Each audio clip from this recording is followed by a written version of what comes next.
Mm, mm, mm, mm, mm, mm, mm, mm. Oops. Oh, my hair looks terrible like it always does. And I just can't think. Oh, wait, sorry. I totally forgot the lyrics to the song I was just singing a second ago. And I don't think I can stop the jealousy. When it comes in waves and I can't breathe. And I don't think I can stop the jealousy. Oh, hello. When it comes like waves and I can't breathe. I want you to tell me what to do. I want you to tell me what you need. How are you, sweetheart? Hello. I want you to tell me what to do.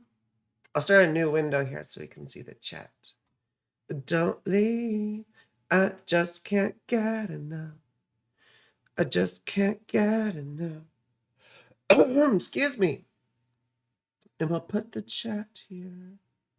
Let's put the chat. Add a source from the chat. There you go. Where is it? Oh, there it is. Okay. And I don't think I can stop the jealousy. It's, oh wait, no. What do we do here? Why do things have to suck? What if I do? Oh, there we go. See if I do that like that. Hello, how are you, sweetheart? How do we make this so we all can play and see and have fun, but not like in my face? Like, how about over here? There we go. Hello. Now, I mean, the whole point of this is really to do your chart readings or, horoscopes, whatever, because I can do another video with the end of May transits, but there's a lot all happening tomorrow basically at once, So, Mars just went into Leo, my 7th house. But then, right, Mars is about to be opposite Pluto. Well, for all intents and purposes, is opposite Pluto right now. I think it perfects tomorrow, though, technically. But then also the sun is trine Pluto as it goes into Gemini. And by the way, my birthday's in just a couple of days. I'm early Gemini. So, if you feel so inclined to wish me happy birthday on another social media platform, it's on Monday. Yeah, May 22nd, Monday. Yeah, not tomorrow, Monday. So yeah, feel free to come wish me happy birthday. But tomorrow, we've got the sun trine Pluto, and then we've got the sun sextile Mars. At the same time, Mars is opposite Pluto. And then Jupiter's coming in, they're coming in. Mars is coming into a square with Jupiter. So it's like this perfect storm. How do we sound, by the way? Is the audio okay? Is the audio okay? And please, you can put your information in there and I'll probably still talk and we'll see how it goes. We'll see how it goes. I have a very dry throat. It's really annoying right now. So I have, I had some notes here. I'm sorry. I'm so out of it right now. Where's the stupid chat? I want to see. Oh, it says top chat. I want to see live chat because I want to know what people are saying. Oh, audio's okay. Liked and subbed. Thank you. Thank you. Thank you. Lauren, you're so sweet. Thank you. Wonderful. Yeah, so anyway, I mean, this is sort of like a trifecta going on. If you think about it, Mars, Pluto, and the sun are forming a right triangle. Long Beach, it's summertime in the LBC. I'm from San Diego. I spent lots of time in Long Beach. 1991. 1973. Tarot, why did Blaze stop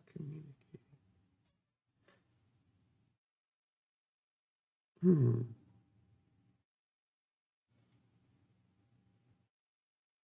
Anyway, who's Tarot? Anyway, they're going to form a right triangle. So it's kind of wacky doodle. And all this tomorrow. You know, Mars opposite Pluto already is sort of difficult. You know, we see that associated with some strange stuff. Well, Mars, you know, like this is sort of going to be a focal point for the next few days. So, I mean, this whole complex here between, you know, Mars, the Sun, Pluto, and even Jupiter. Jupiter and Taurus. I mean, Jupiter's only going to be aspecting Mars. You know, but Mars is aggressive, isn't he? Ferocious and independent. Rebels against control, whereas Pluto likes to assert control, right? You know? So, I mean, some of the things that I saw when I was looking at this was wars, pretty crazy weather systems, you know. And then, of course, Pluto's also hoarding wealth and things like that. So interesting business stuff. You know what's quite cool is a lot of hacking incidents. But anyway, we'll talk about some of the stuff we can get to. And I'll do a separate video on that. I don't want to belabor this whole thing. So, where's Solar Fire here? Solar Fire ever after. Solar Fire ever after.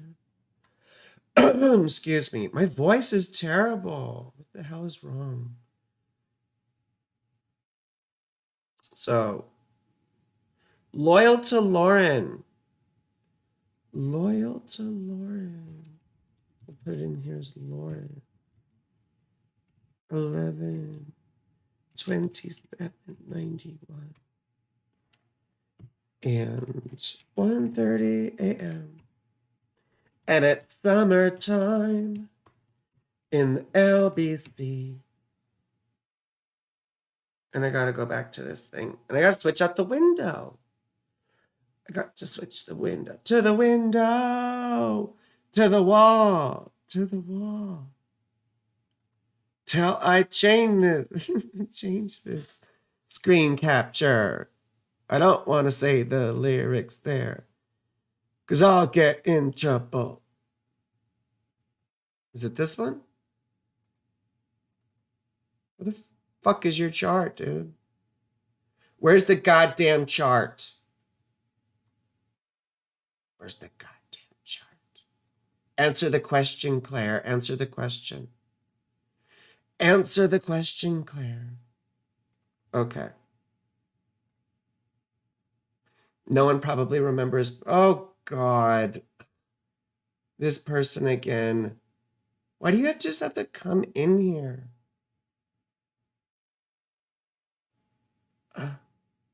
Why do you have to come in here and spam? It's no fun.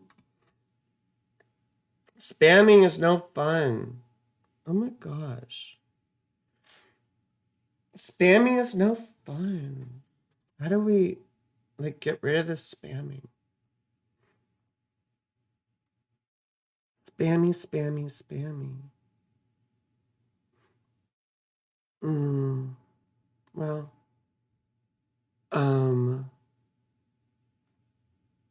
Okay. What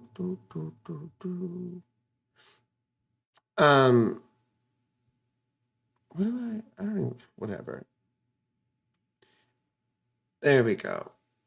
Okay. All right. See, I get distracted with all that stuff. It's just such a waste of time. And I want to talk about Lauren here. Let's talk about Lauren here. So we don't have a bunch of nonsense. Like, what is the point of people, spamming? Do they have nothing to do? I mean, I can think of plenty of things that you could do. And plenty of places you could do it.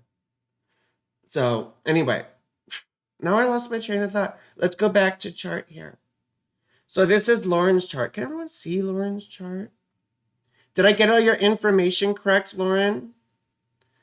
Oh my God. Why do you have to spam? Why do you have to spam?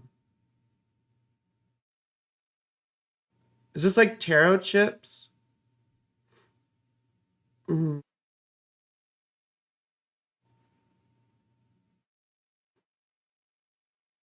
Okay. And like, just what's with the spamming? People are so, you know, I'm sorry. Like, it's distracting. It's distracting. So, anyway, let's go back to Lauren here. So, I hope I got your information correct, Lauren. Okay, good. It's correct. Well, so you're a Libra rising then. This is an interesting time for you because, well, you just had the eclipse in April in your seventh house. So, before that, last year, around Halloween ish, or maybe even since April, you may have had some big expenses, money that you weren't expecting that went out. You reported her and she went away out of the chat. Thank you for reporting her. I hid her messages. It's just a shame. It's just really annoying and it sucks for the rest of you. Because this is so fun to be able to chat, back and forth. Oh my God. Like, what do you get out of this? What do you get out of this? I don't get it. You just must really hate me. You just must really hate me. So, well, you've been in an interesting time here because, especially since Halloween, right? Your financial situation was not good. You had some difficult stuff, and because you have Mars natally in Scorpio, in your second house. No, this is Holstein houses, mind you. So just bear with me here. Um, uh, you have a tendency probably to spend money anyway. And with Mars conjunct Pluto like that, oh goodness, stay out of your way. You know how to get what you want. With Venus and Libra in the first house, though, you know how to do it without pissing people off too much. Um, without pissing people off too much. So, hi, Kat. I can hear you. So, anyway, um, but what's going to be happening here pretty quick is thank God you're frugal. Okay, well, good. I'm glad you're frugal. Um, you may have learned that after having to struggle here and there. So, well, anyway, um, so the eclipse is in your seventh house. Over the next 6 months or so, you may see new beginnings in terms of a relationship. If you're not with someone, you may end up meeting someone. If you are with someone, things may get a bit turbulent or rocky. So, these eclipses are big beginnings and big endings typically. So, yes, save for a rainy day. Please save for a rainy day. But when you're coming up on October here, you're going to be entering this phase. You see, the thing about the first and seventh house axis is that we have these existential crises which affect how we relate to people. You see, there's this relationship between how we relate to people and how we relate to ourselves. So, well, if you're single, over the next 6 months may be a time where you could see a lot of that stuff. Um, animated corpse. Oh my gosh. Oh my gosh. Oh my gosh. Mm-hmm. So, anyway, so big beginnings and endings in relationships, like I said. So over the next 6 months, this could be a time you could meet someone. You may have seen a prelude to this already because Jupiter was in Aries and your seventh house for a little while. So sort of priming the pump for this whole thing. But eclipses, oh my gosh. Oh my gosh. Oh my gosh.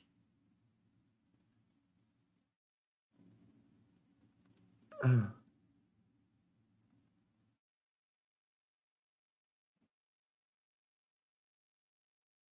uh.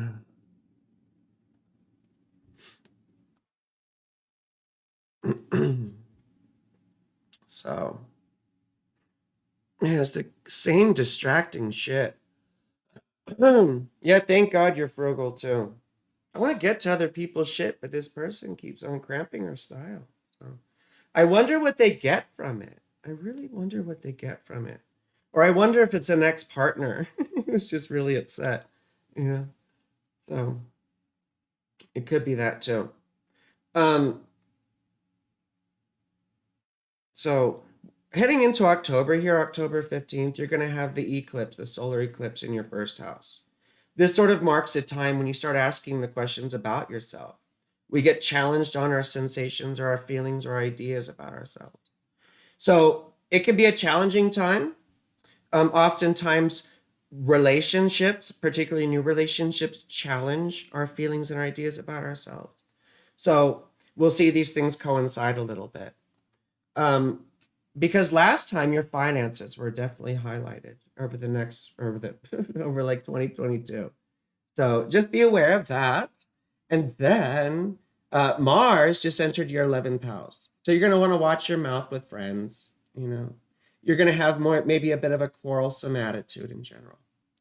So now Pluto's in your 5th house, and that's going to be sort of a big backdrop thing. Pluto's going to go back and forth between Capricorn and Aquarius for a little bit, you know. Excuse me.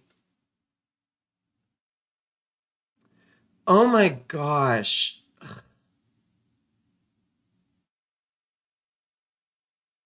Um,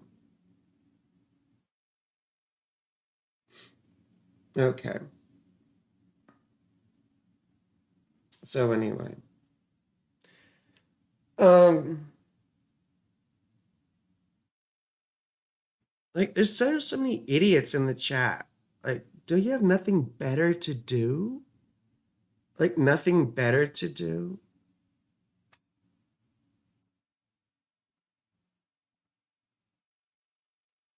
Nothing better to do. Goodness. Well, thank you, Christina. So, well, I'm sorry, Lauren. We've been trying. Oh my gosh, it's the same stupid stuff. Yes, you gotta watch your behavior every switcher. It's so funny. It's like the same stupid like banter back and forth from the same stupid stuff. So this person needs to go.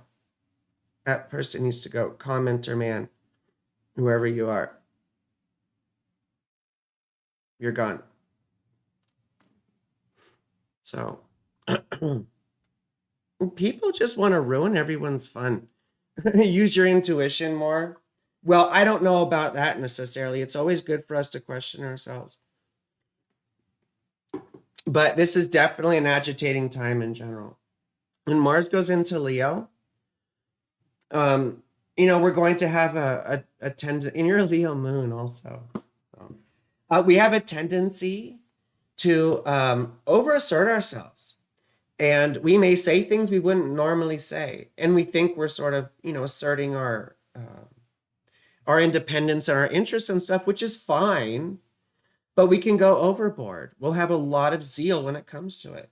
My concern with these transits, especially for you when it's going into your 11th house, is getting in fights with friends and saying things. Oh, thank you. Thank you so much. So, so I would watch quarrels with people. Just, be careful on, it's not necessarily about your intuition, or I suppose it could be in terms of using your social intuition, but pick your battles is the big thing.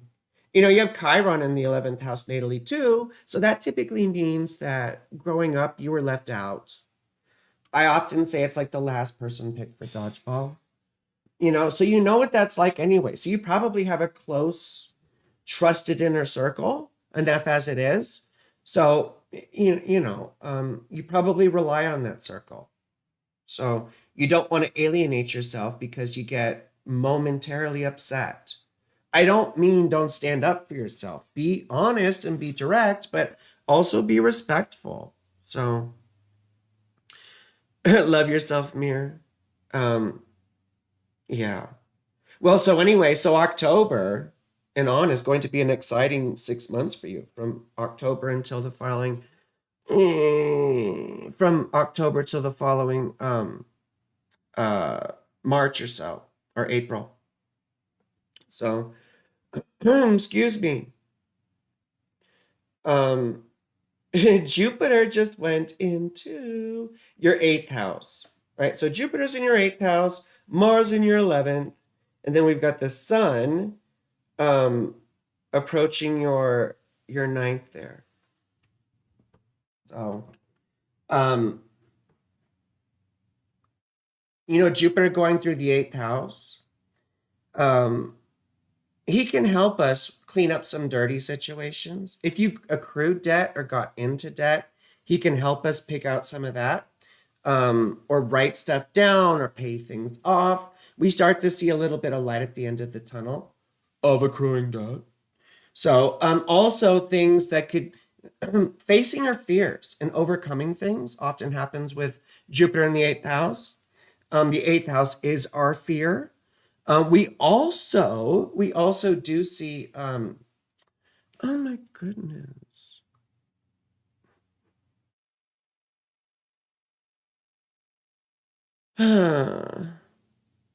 So we also do see um, sometimes benefits from death. Unfortunately, Jupiter stays in a sign for a year, which means he'll be in your eighth house for a year. So I'm not saying you're going to experience a death and get an inheritance, but that's one thing that does happen sometimes. But I think of it more pertaining to cleaning up situations having to do with your own resources. So you did get into student debt, but you got your degree and you've been working on things. Well, okay, so that's good. We should probably move on to someone else. I'm so sorry, Lauren, about all the other nonsense. So, um, but you do need to learn how to have fun, my sweet. You do. You definitely do. Just want to make sure I didn't miss anything I wanted to mention. Jupiter, Mars, eclipses.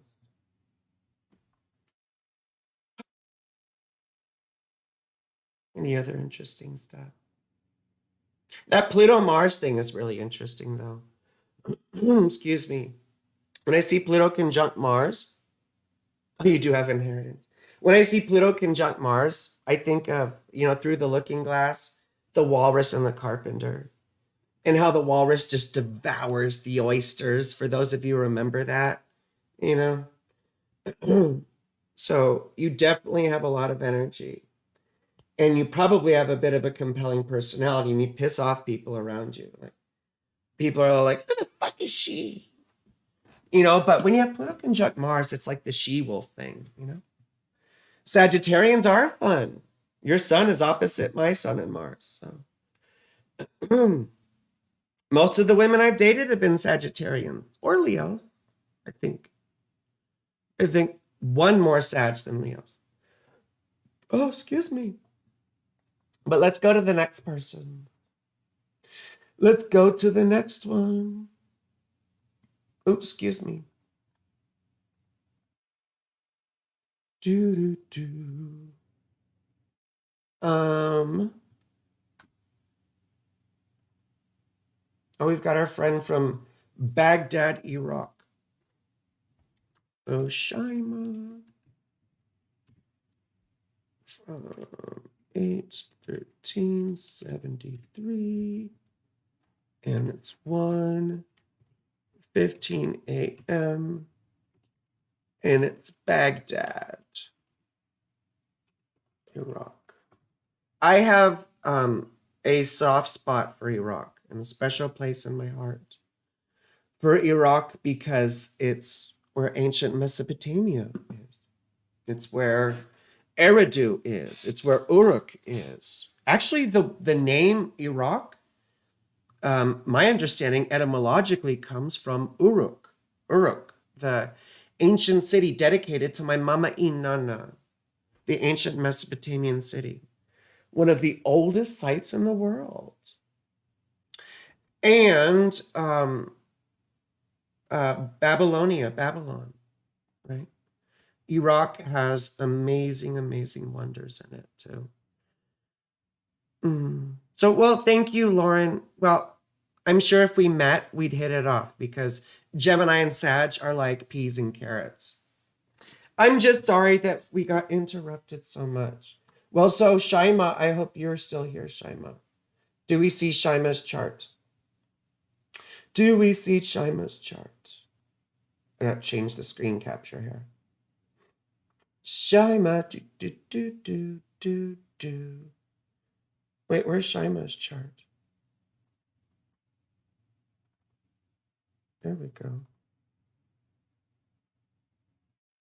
Do we have Shaima up? Oh, yeah, there we go. Uruk. Yeah, thank you, Shaima. So, anyway, so Shaima's chart. Look here and look at this. So, Gemini rising, which means Mars is going into your third house.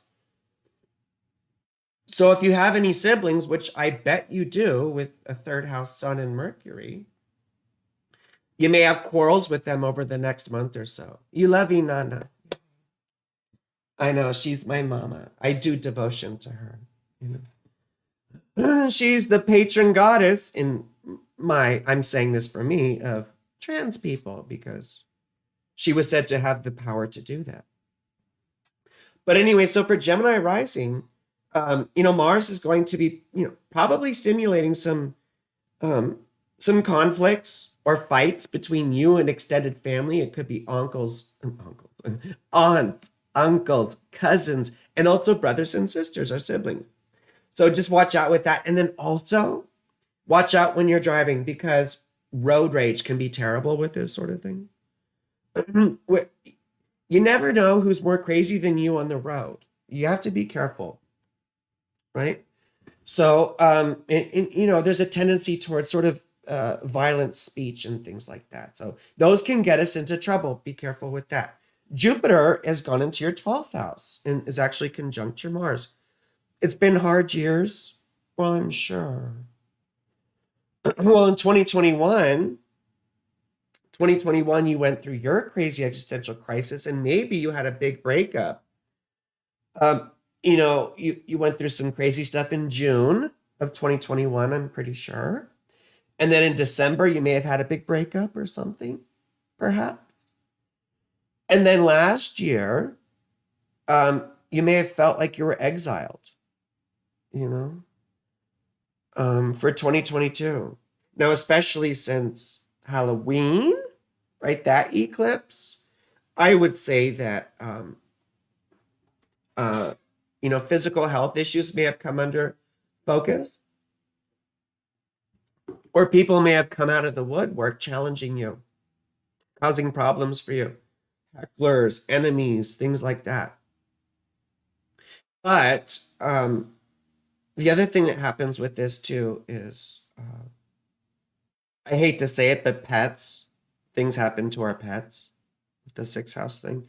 I really think this more has to do with removing yourself, right? The 12th and sixth house axis. So last year was maybe about more of seclusion, taking yourself away from all the busyness and activity of life, out of the drama, because you got to process big changes in you, Oh, your dad passed away in 2021. Yeah, so, that's, of course, that'll spark an existential crisis, So, but then this eclipse in April went into your 11th house. So now that's pretty auspicious because, it's sort of coming out to the light of day after all these past couple of difficult years. So this was in April, between April and October, it should feel a bit more like you're able to enjoy yourself again. You're able to connect with people again. You're able to have a vision and some optimism. Excuse me. You're starting to feel maybe more like yourself again. I'm sure you always were a bit shy. I'm sure you always had difficulty making friends. And I'm sure you felt made fun of or bullied as a child. But you do have a close circle of friends, I'm sure. And those people, you're going to start connecting with people again, hopefully. You're going to want to feel social, you know? You're going to want to connect, feel part of a group, or at least share with like-minded people, you know? And this is a great time. Now, between October, too, and the following 6 months, it'll be more about you having fun, learning to have fun again, you know? I'm sure you've just been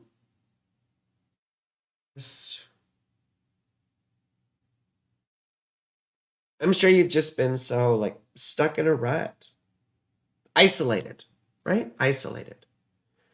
You naturally have Mars, or natally rather, have Mars in the 12th house in Taurus, where he's not happy. So that definitely not definitely, but we often see correlate with mental illness and things like that, or at least depression and anxiety. Mars rule the 11th. So that's definitely being shy growing up. Or having the difficulty making friends. Or having hidden friends. Whatever that means. Like, oh yeah, my pen pal. Or my online friend or something like that. Maybe you had a pen pal. I don't know. Or maybe it's just bullies. I don't know. But Saturn's going through your 10th house, so just be aware that it feels like opportunities are evading you, right? Like things aren't going your way, but just be aware that it opens up other opportunities later. So that's very important to remember. Taurus. Oh yeah, Jupiter going through your 12th house is very healing. Okay. So this is the healing type of seclusion. So learn to enjoy this over the next year, to enjoy being alone. Okay. I just said you'll want to connect with friends and have fun again. I'm sure you will, but also learn to enjoy being by yourself, because that's where we process things and we process the big changes in life we've gone through. Right? So if you have gone through some painful experiences, like you just mentioned your dad, we come to terms with those in solitude by and large. So again, just be aware that you're going to need that time to sit out. Okay? We'll go on to someone else. We'll go on to someone else. Okay. Okay. Okay. Christina B. Christina B. The city by the beach. Summertime in the LBC. Christina B.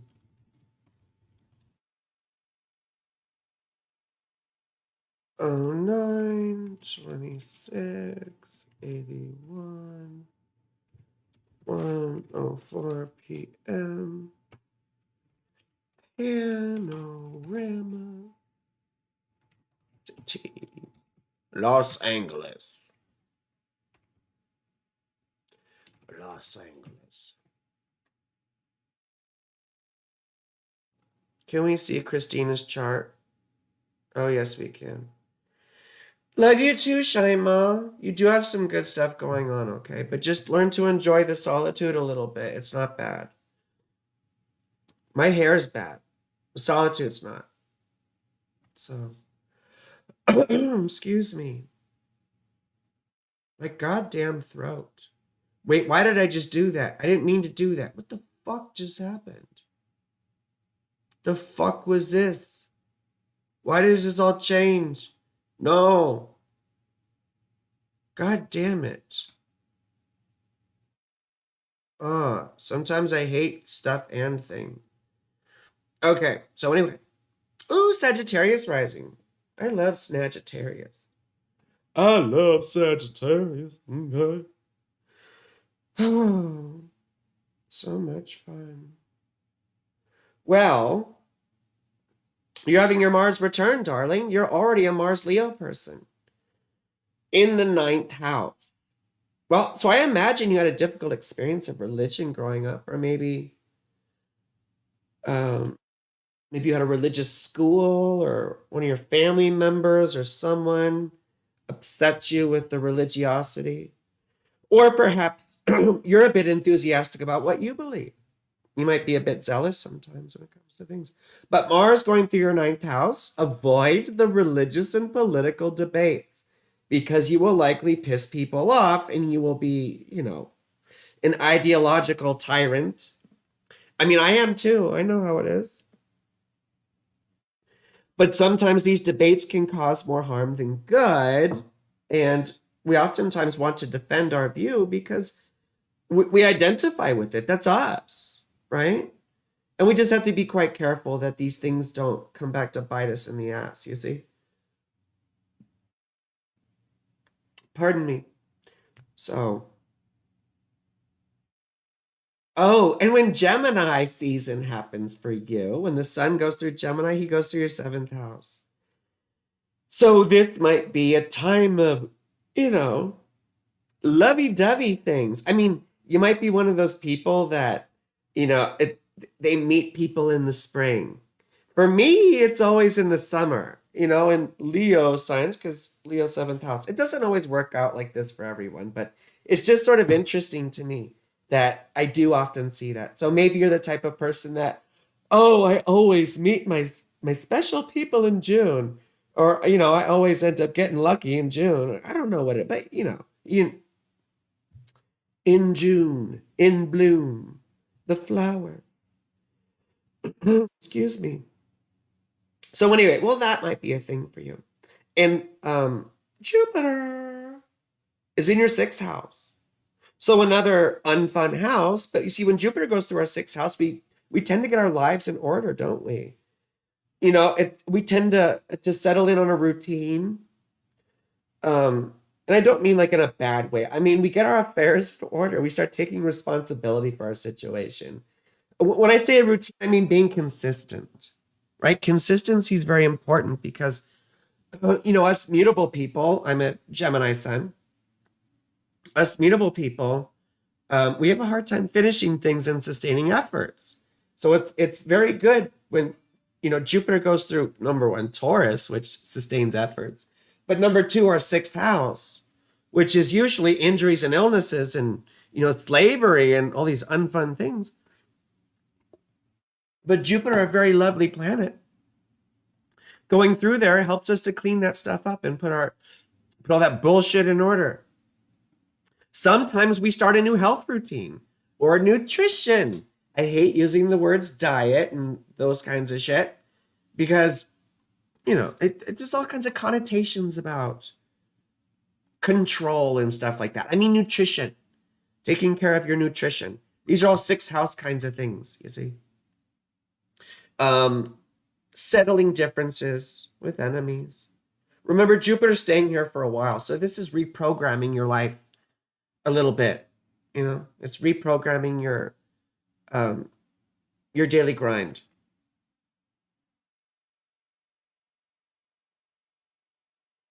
Eclipses. You also have them on the 5th and 11th house axis.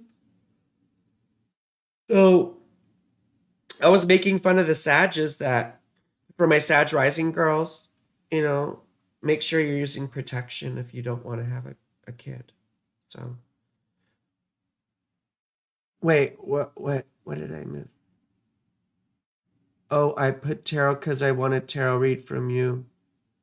I'm new here, by the way. Oh, did I miss that? You wanted a tarot. Oh, I'm sorry. My voice is great. Thank you. Oh, I should go down here. Ms. Veal, you're getting really into gardening. Oh, pretty a-religious upbringing. Okay. The ninth house is lots of other things too. I mean, oftentimes ninth house Mars, it can be quite zealous about what it believes. Um, well, but the other thing about ninth house Mars, see, the ninth house is also the law and justice and stuff like that. So, it can make people terrible arguers. So, I see conspiracy theorists with this too. So, um, anyway, so Sag Risings. Yeah, I was joking with Sag Risings about not getting pregnant. So, just be careful. Use protection. Or if you're trying to get pregnant, it might be a good time, because the eclipse was in your fifth house.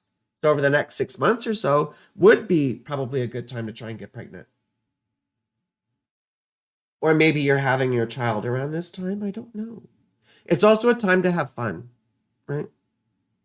Oh, this is Politisaint on your personal account. Hi, it's so good to see you. It's so good to see you. So anyway, about having fun, learning to have fun again, right? Because you were so used to not having fun. Saturn's going through your fourth house now, so it's time to get your home squared away. This can be quite difficult because we can have really difficult situations happen with our parents. Sometimes we can move back in with our parents. For some of us who still have parents who are alive. The other thing too is that our home situation or our living situation gets disrupted or displaced in some way. Either we have to sell a home or lose a home, or a landlord sells, or whatever. Things get delayed in trying to find a place, but we just have to be aware that that's a situation that does come up, and be prepared for eventualities or contingencies rather. You can be pretty zealous. Well, yeah, it's in Leo. Think about Trump's got Mars in Leo. We also have some cool athletes with Mars in Leo, like Serena Williams, But it could be very competitive, and it's very enthusiastic about what it wants. And even when it's wrong, it'll assert its wrong points over and over and over again. So, just be aware of that tendency. But this eclipse cycle looks good for you because last year may have been pretty depressing. It may have felt quite isolating, as we talked to with the last person who was a Gemini rising, because you'd be in the same axis. So, Gemini season for you. We already talked about that. Looks like it'll be fun. So, let's move on to someone else.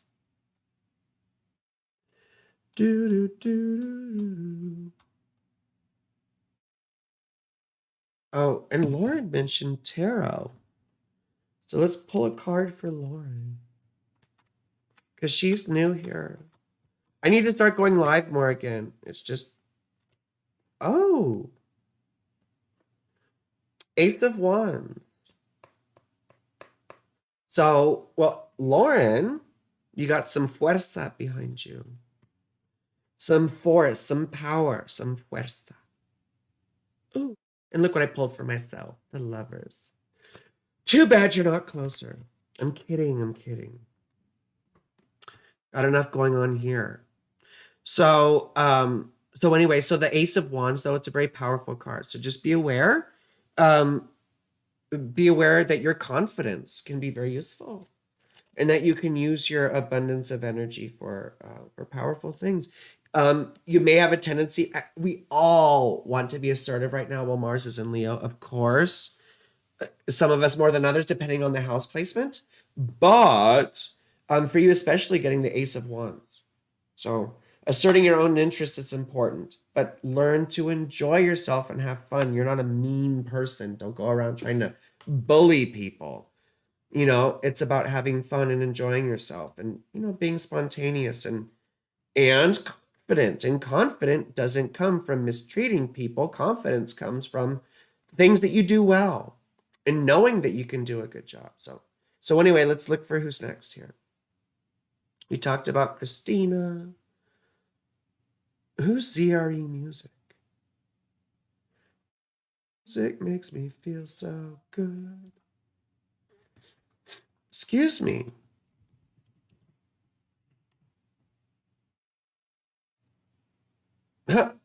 Okay. Can we see that? ZRE. It's the ZRE. Close that. Where?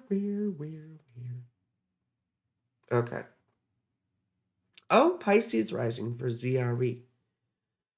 It's the ZRE. I keep thinking of Dr. Dre. I think I said that to you before.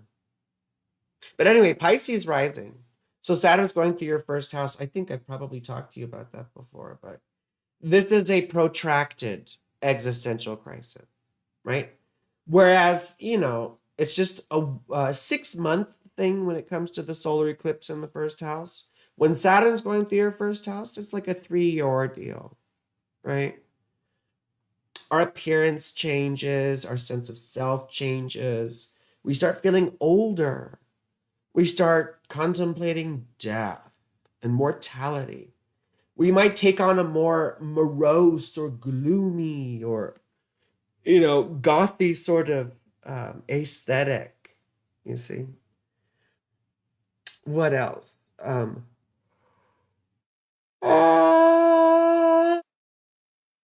Jupiter's going through your third house for a year now, or for a year coming up here.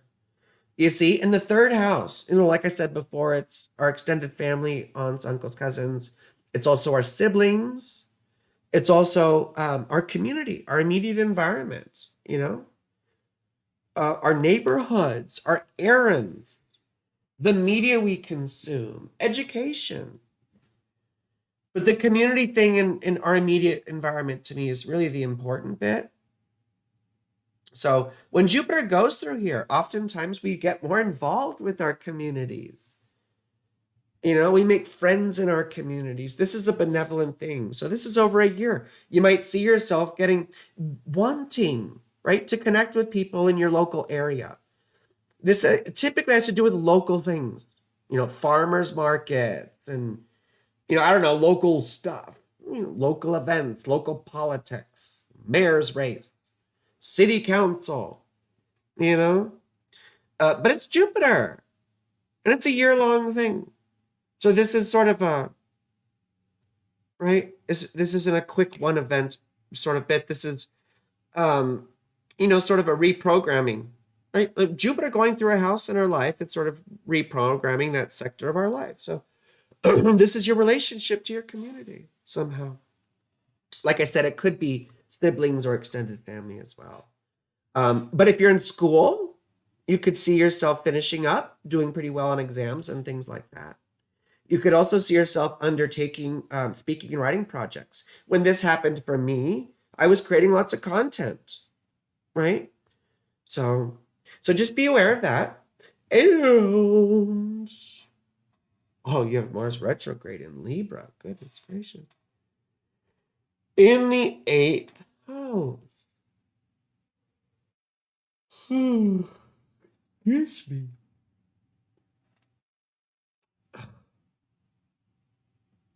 I wonder if you ever had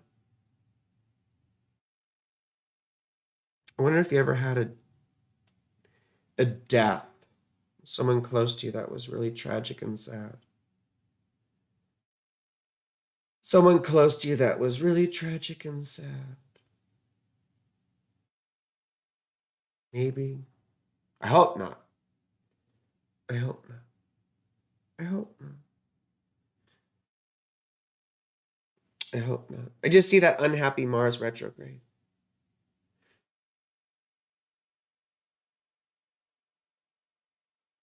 Maybe you were involved in some funny business or mischief or illegal activity. Maybe you have Mars opposite Jupiter like I do. You little rebel. Well, the other thing too is no one can tell you anything. You know everything. And I know that because I know everything too. But it tends to make us a bit pompous and blowhards and stuff like that. So, which is a bit interesting because Mars and Libra can be really sort of passive aggressive. I mean, Eminem has Mars in Libra. AOC has Mars in Libra. Alexandria Ocasio-Cortez. So, I mean, but you can see the quick wittedness too. Like Eminem, obviously the rap battling thing, like right? But then AOC also, she's got that ability to snap back with quips. Like she's pretty renowned on Twitter for, for her responses, reactions, trolling, and all that kind of shit. So,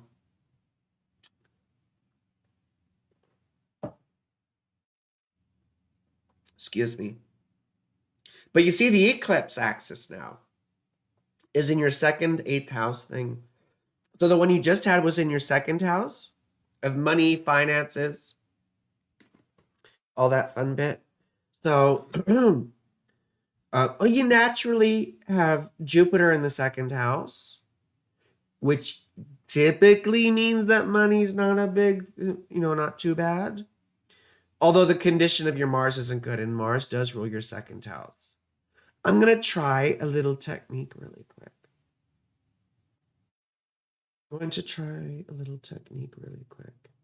So fire, I'm thinking of triplicity lords here. I learned this fun technique with triplicity lords. For those of you who don't know what triplicity lords are, it's a type of essential dignity. Each element has 3 triplicity lords, right? There's a day, a night, and a participating. So not that you need to know all that, but so you look at the triplicity lords for each of the houses for some qualities here. So I'm thinking of the second house because I'm sort of interested in the money question. For the second house, for a night chart like we have here, we would look at the night triplicity lord of fire first, and then the day triplicity lord, and then the participating. So here, if I can remember correctly, the night would be Jupiter. Oh, I want to have these memorized. The night would be, I was right. It's Jupiter. I was right. And the day is obviously the sun. So the first part of your life, making money would be described by Jupiter. So money from money. It's probably money from your family typically. But, making money from money is often business or investments, things like that. Which may or may not be true. And Jupiter's not, he's opposite Mars. That's accidental dignity. That can make the money situation difficult, right? So when we have a malefic, either opposite or square, right? One of these planets, it can sort of tell the good planet, no, you don't get to do anything good unless that planet is really well dignified. So, or angular. And this planet is neither well dignified nor angular. It's not poorly dignified, but it does have accidental debilitation. It's accidentally being hurt by Mars.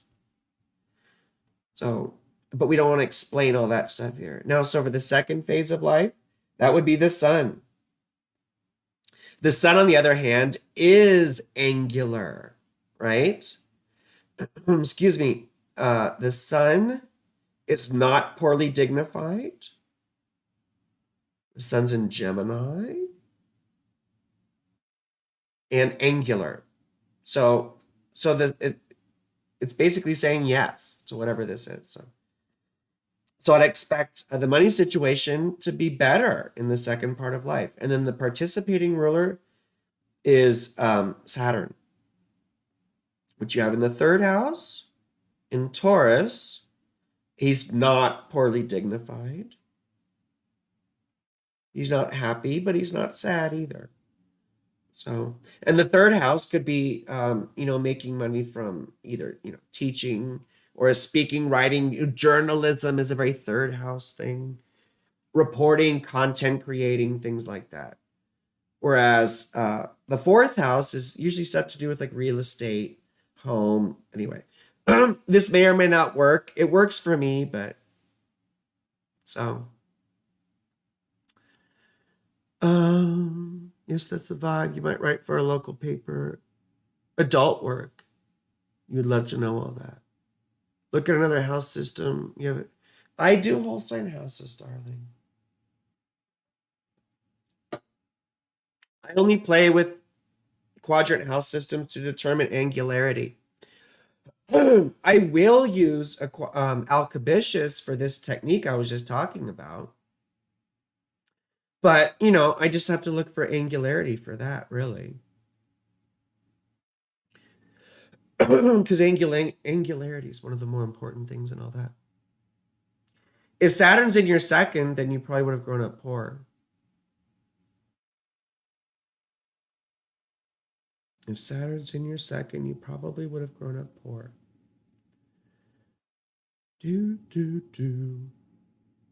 Anyway, we should move on to someone else. Oh, Mars is going through your sixth, though. So watch out for enemies. Watch out for enemies. Watch out for fights in general with people. When Mars was going through my sixth house, I know enemies came out of the woodwork. So, well, it doesn't necessarily have to be Saturn in your second house, my dear ZRE. The ruler of your second house is Mars. Mars is very unhappy. He's a lot more unhappy than Saturn is, right? He's over here, retrograde in Libra, in the 8th house. So again, debt, poverty, things like that. Again, whole sign houses. To me, quadrant house systems, unless you're using it for a very specific technique or to determine angularity, in my opinion, using quadrant house systems in natal astrology is just silly. It's valid. You can do it. I just think it's silly. I just think whole sign houses are better. I think they just work better. And I've watched them work better. I use Alcabitius when I work with the trigons or triplicity rulers. I work with porphyry when I do certain things with angularity and ancient techniques, like doing the master of the nativity, that sort of stuff. Excuse me. But otherwise, I never use Placidus. I have no reason to. And I basically just use whole sign houses for anything natal astrology wise. But to me, that's quite obvious there about why the poverty thing. So, equal houses too. Equal houses are probably as old as whole sign houses. The only difference is that they use, the ascendant degree the whole way around. So Ptolemy wrote about equal houses around the same time he wrote about whole sign houses, which was either the 1st or 2nd century, right? 1st or 2nd century. Anyway, so eclipse axis, I think we talked a little bit about that. This has to do with your money now. So the eclipse in April was conjunct your Jupiter, right? Jupiter was conjunct your Jupiter. You were having your Jupiter return, all this fun stuff. So hopefully over the next 6 months, this does bode well for some financial developments with you. I'd like to say over the next 6 months to a year that your income would improve, okay? I'd like to say that's the case. It looks that way. Now, the opposite, right? The 8th house, when you're coming up to October here, this could go either way because you have Mars in this house. So you could have a big unforeseen expense that comes up. Maybe your car gets stolen. I hate to say it, but that's just one thing. That's the typical thing I think of when it comes to the big expense is the car getting stolen. The 8th house is also theft, right? Thieves. Mars also rules thieves. So, the 8th house is criminals and criminal enterprises and things like that. Actually, we see, we saw thieves in the 7th house too because of the whole opposition thing. But criminal stuff is the 8th house and fear. And Mars is thieves. So, well, hopefully you're not a thief. Or hopefully you're not involved in any illegal dealing. But, gosh, I got hair in my eye.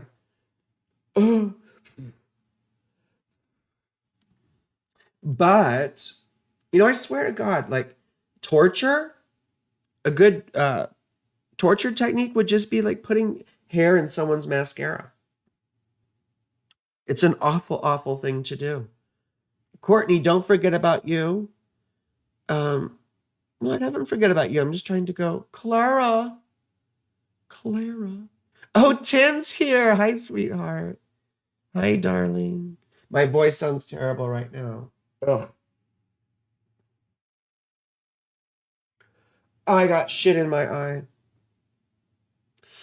Anyway, ZRE. It's the Z. Z. I don't slang old bang. I just smoke motherfuckers like it ain't no thing. Oh, you're a Cancer Venus like me. Anyway, I was talking about the eclipse axis. So, I hate to talking about cars getting stolen, but shit like that. It could end up being good. I mean, it could be returns on investment. You see that sort of thing in the eighth house too. I don't necessarily know if you have anything like that, but just beware of saving up for a rainy day. That's what I'm going to chalk this up to. Save your ducats because you might need to replace your buckets. Okay. Is there anything else I want to say?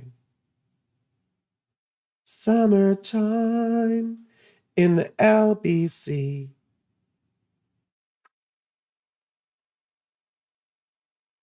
Ugh. Oh, you're a Gemini too. It's about to be our season. It goes to your fourth goes to your fourth house. The sun on the IC. That's a really trippy thing. I have Mercury on my IC. It's really wild because it sort of illuminates the things from the depths, doesn't it? The interesting thing about the fourth house, we all think of it as our home, our roots, our genealogy, our origins, because it was the deepest, darkest part of the chart. It's where things were most hidden and invisible. And you think about that, your sun, right? A personal self, that drive, whatever. Some people refer to it as the soul, right? SOL. But I think of the first house more as the soul. Ancient astrologers did call the first house the soul. But with the sun on the IC like that, it's like shining from the inward out. So it's like you may have this rich inner life, but maybe you're able to express things, imagination perhaps. Maybe you are a quite imaginative person. Well, you do have Moon conjunct Neptune. All that shit in the 12th house, though. I mean, you probably have terrible depression and stuff. Or you might be kind of a loner. I'm a loner, Dottie. I'm a rebel. You know, um, yeah. Loner or mental illness, perhaps. Yeah. Oh, kind of sad. But still very intuitive, whatever that means. I mean, it's such a trite word now. But you may have dreams, like psychic dreams and shit like that happens. You know? You gotta watch out for drugs and alcohol. Watch out for drugs are bad and good. Alcohol's bad and good.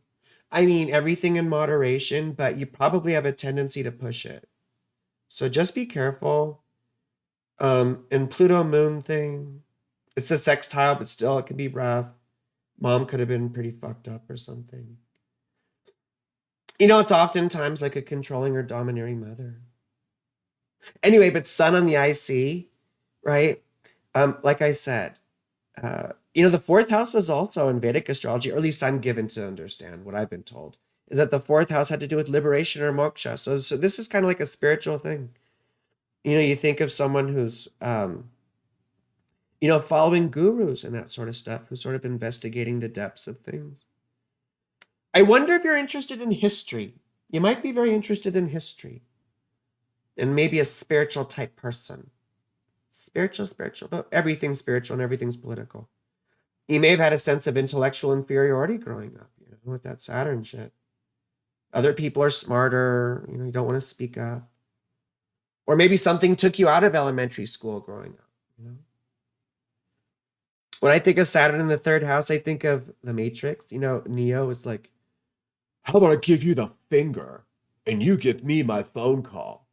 And then Agent Smith's like, what good is a phone call, Mr. Anderson, when you are unable to speak? And then his mouth closes up, right? And he can't talk or whatever. But the other thing that we do see with that too is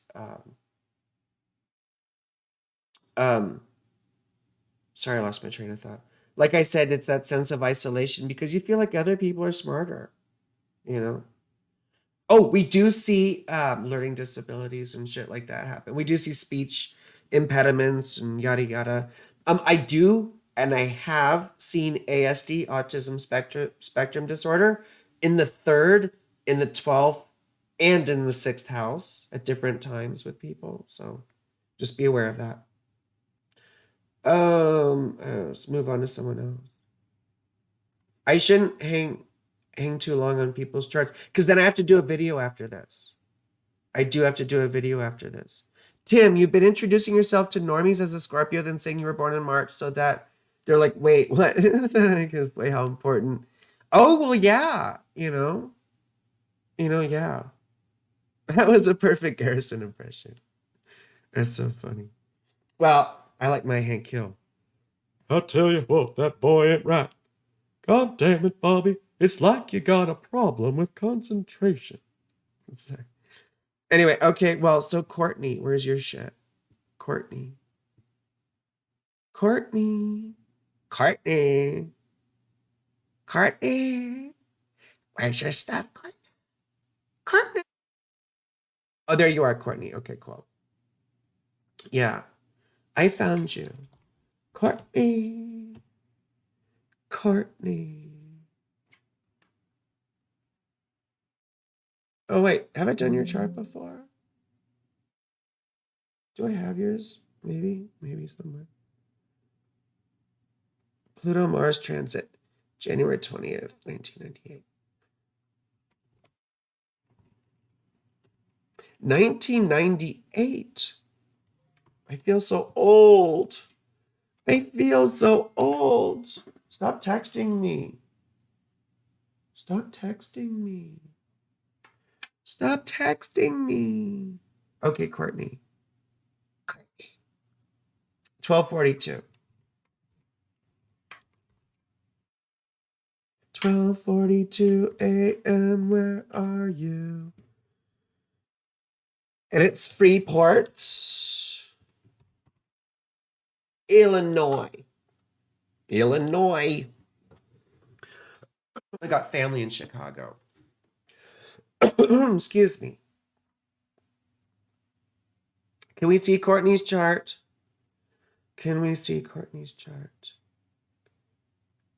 Oh, and my Hank Trill. Whatever that means.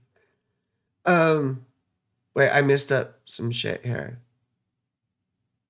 Amanda. Sometimes. Yeah, well, when someone asked you what your sign was in the 1st century, they meant your rising sign, not your sun sign. When you look at say, Hermes Trismegistus, Antiochus, even Vedius Valens. Who else? A bunch of these people. They all refer to the 1st house as the soul. This is Demetra George's wonderful book here. Demetra George. Demetra. Oh, wait. Is this the one with the houses? Volume 2 is the houses. Volume 2 is the houses. Let's see here. Here we go. Hermes Trismegistus, the soul for the 1st house.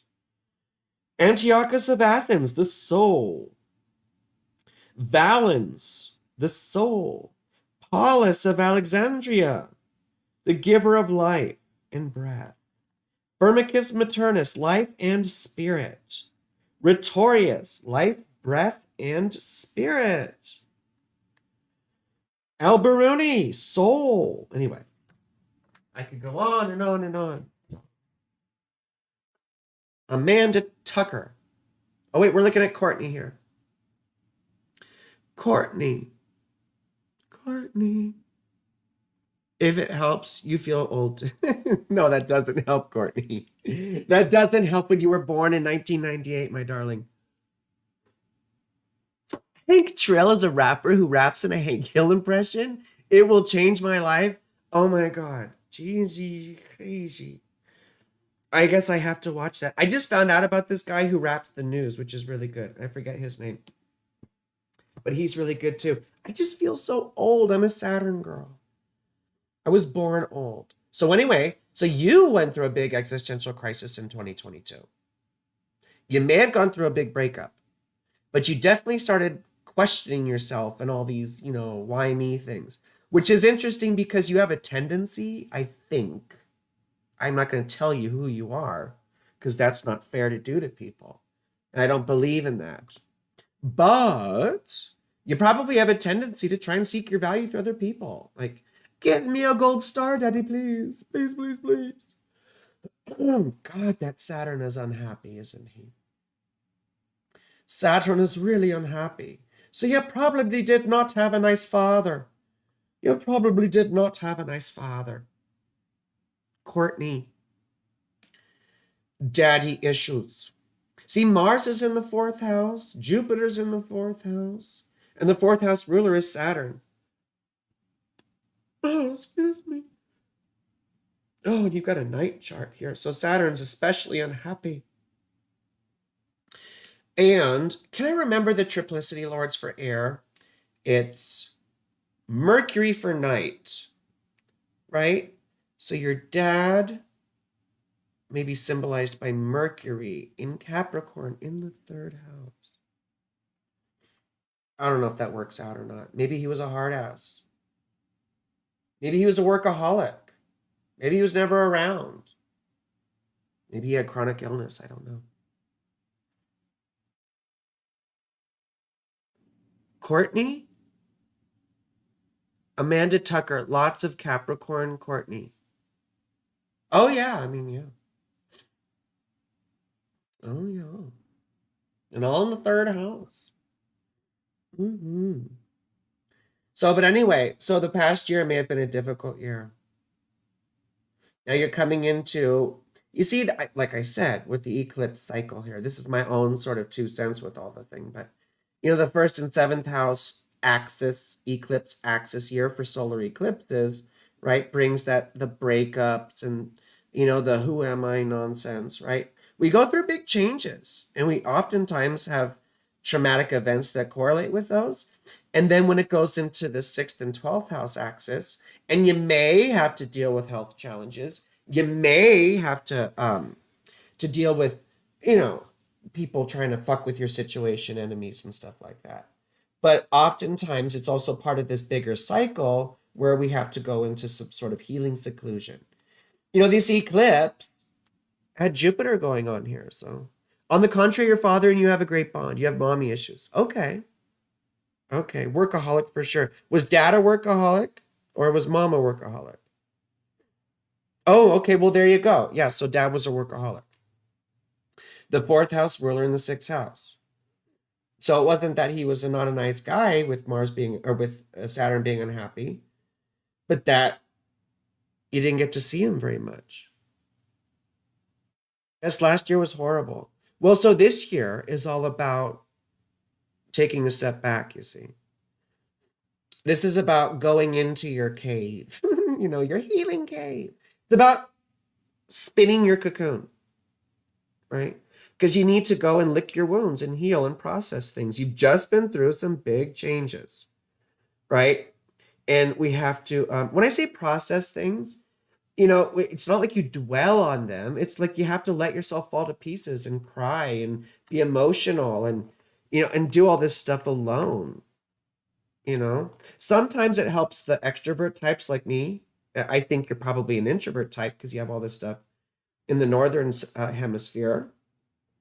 But when you're an extrovert type like me, we tend to process out loud a lot. But the thing about the seclusion, right?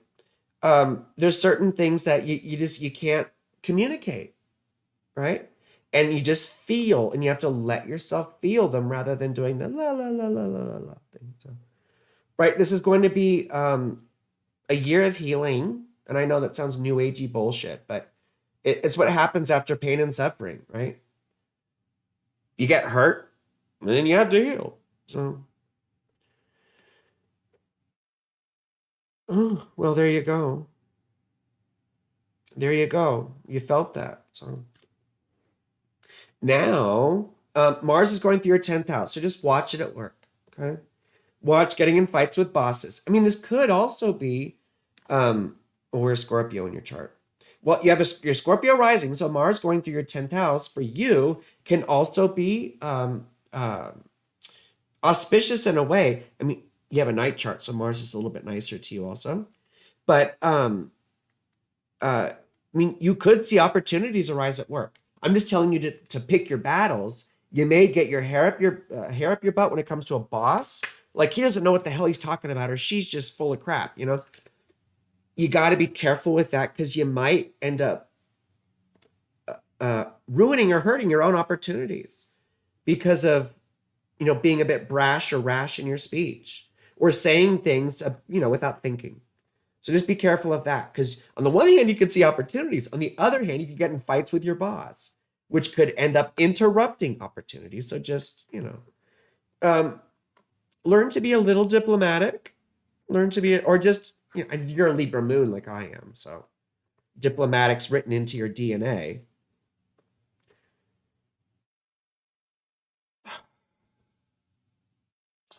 Hmm. Humma, humma, humma, humma, humma.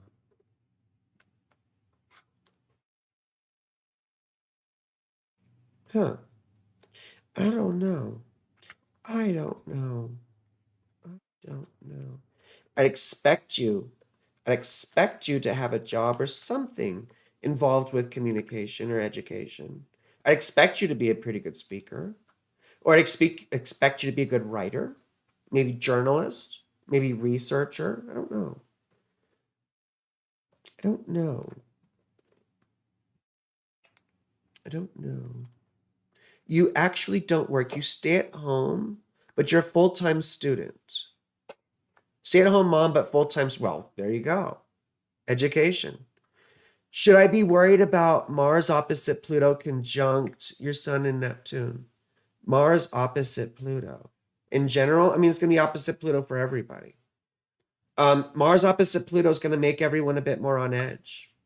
It correlates with bad weather, with fires, with heat waves. I mean, Mars in Leo in general does, but what I'd be more interested in is when Mars opposes your natal Mars. You're going to be a pain in the ass around then. So whenever that is, it's probably closer to early July. Early July. Who's in Aquarius? Yeah, I'm more concerned with you getting in fights with bosses. I mean, Pluto, Mars, everyone's going through that. You just got to be aware. Like I said, watch what you say and pick your battles because everyone's going to be a bit more assertive, a bit more short, short fused. Everyone's going to be asserting their agenda.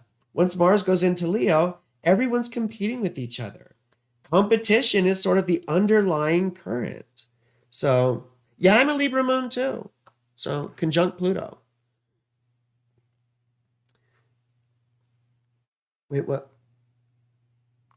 Conjunct Sun and Neptune? What are you talking about, Sun conjunct Neptune? Oh, Pluto going back into Capricorn. Okay. Well, I mean, this isn't anything new to you. You've had Pluto on your Sun for a while, or you had him on your Sun for a while. He's on my ascendant now. Zelensky is a 0-degree Leo Mars, so you have to wonder how that will affect. Yeah, I saw Zelensky's a Leo Mars, and I think he was elected while Mars was in Leo too, or maybe it was Jupiter and Taurus he was elected, or both, or both. He was elected in 2019, I believe, if I'm not mistaken. I think that was also when Mars was in Leo. I had notes. I was going to do this in another video, but Tim's here, so I wanted to mention this. Although I feel bad because we got to do people's horoscopes. But Mars in Leo. Mars in Leo. Oh wait, this is May shit. Where's my Mars in Leo stuff? Oh, here we go. Volodymyr Zelensky. Volodymyr Zelensky. Boris Johnson was elected. When was Zelensky elected? I just have to look at the date really quick because I swear to God it was Mars and Leo.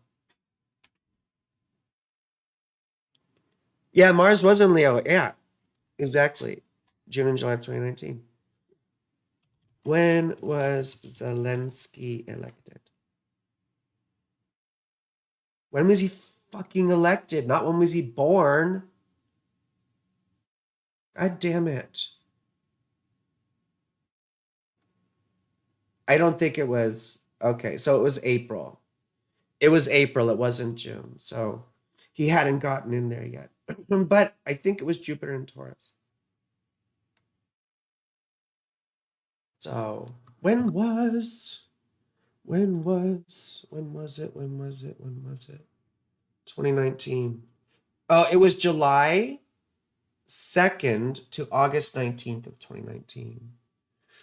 Can't wait for this Pluto transit to be over. It won't be. Pluto's going to be in Aquarius for 20 years, baby. What are you talking about?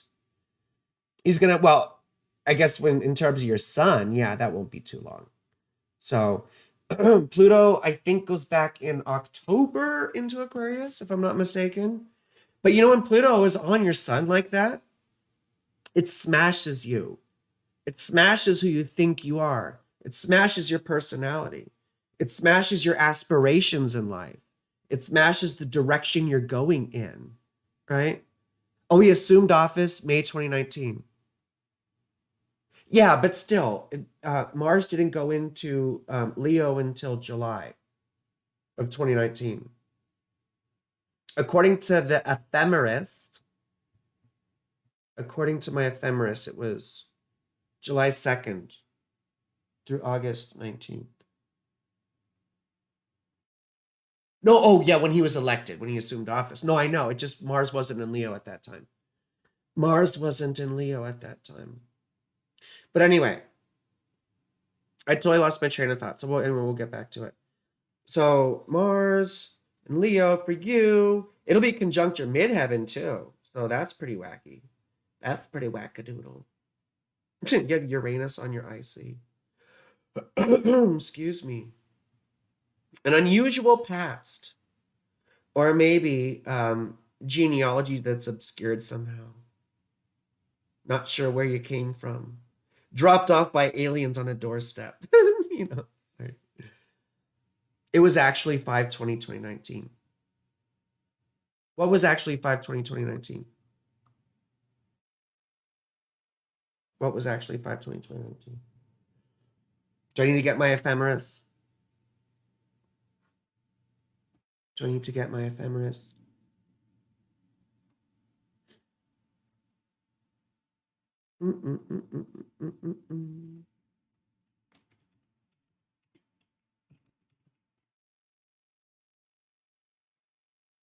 What?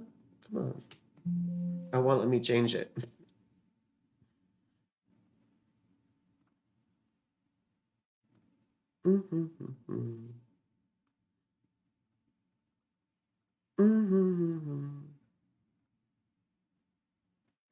No, Mars was in Cancer. Mars was in Cancer. When Zelensky assumed office, Mars was in Cancer. May 19th, 2019, May 20th, 2019. Mars was at 2 degrees Cancer.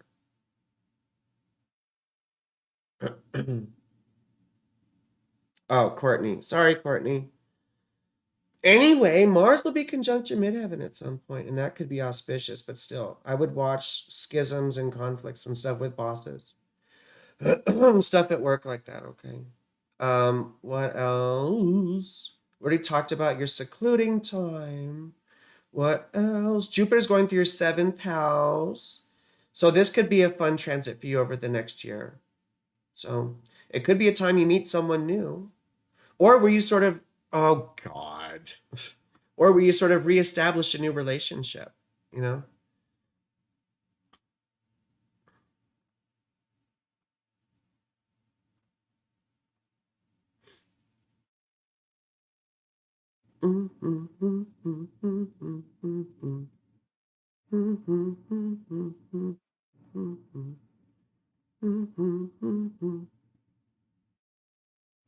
Do do do do do do do do.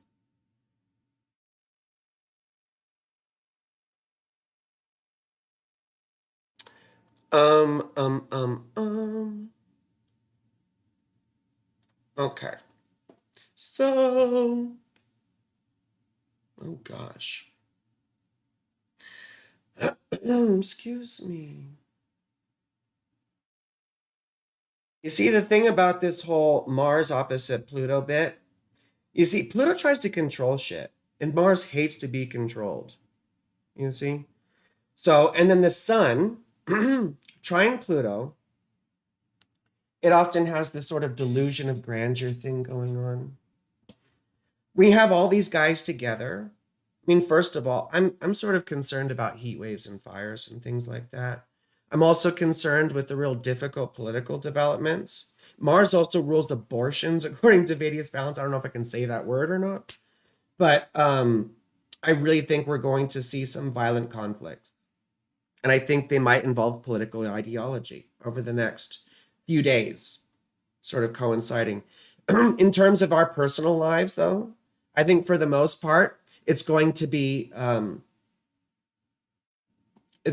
needing to take care of your own situation and watch conflicts in your immediate area. You gotta you gotta stand up for yourself. Don't get me wrong, but don't insert yourself into things that you have no business being a part of. You know, excuse me.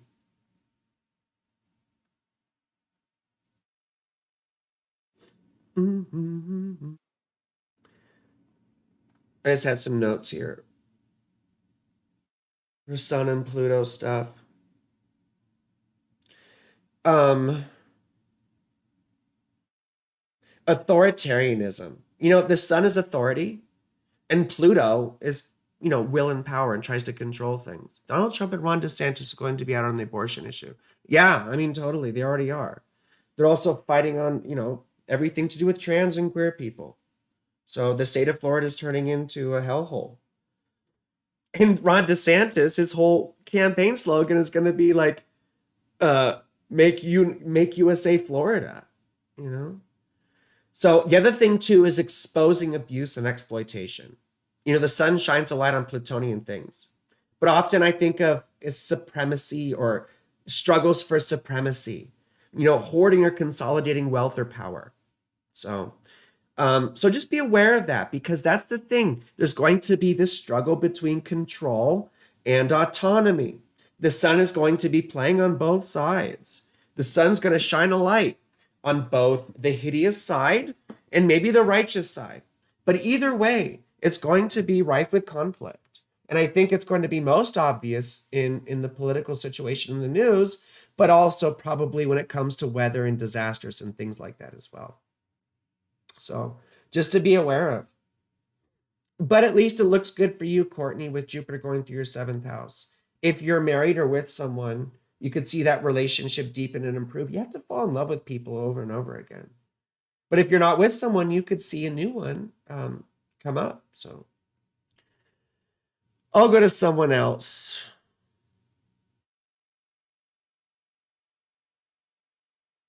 And then I got to do cam work. Let's do Leela or Layla. Is it Layla? Riel? Are you Arabic? Are you Arab? Layla's Arabic for light, so I'm given to understand. Layla, got me on my knees, Layla. 1983, you were born around the time I was born. And you were born, oh, I thought, never mind. Never mind. What time? 12, 12. 12, 12. And Rapid City. Not to be confused with Slow City. Shut up. I hate this stuff. Ah. Ah. Anyway. Okay, Layla. Got me on my knees, Layla. Oh, Leela? No, I'm not. It's Leela. Oh, okay. So you're named after Futurama. Named after Futurama. And it's spelled the Arabic way anyway. Okay.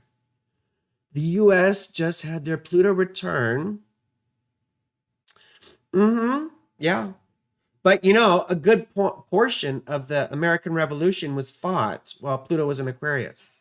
Because Pluto went into Aquarius in 1778, I believe, when Lafayette, the Marquis de Lafayette, landed with the French army to help fight the British.